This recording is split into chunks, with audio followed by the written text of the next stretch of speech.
Hello, এই চুচু, শুনছিস? তাড়াতাড়ি আমার কাছে চলে আয় তো। আমি যেই গাছে থাকি, তাড়াতাড়ি চলে আয় চুচু, তোকে এখনই দরকার। হ্যাঁ, অপেক্ষা করো, আমি আসছি।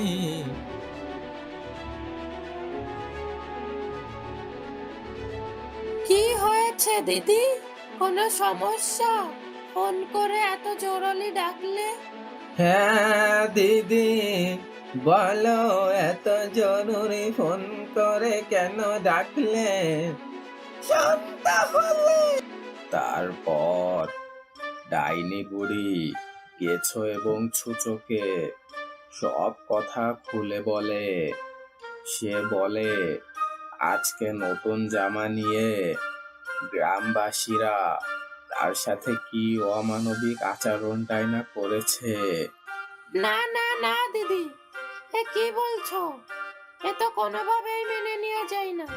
এই মানুষদের তো দেখছি বেশি বার বেড়েছে। এরা তো দেখছি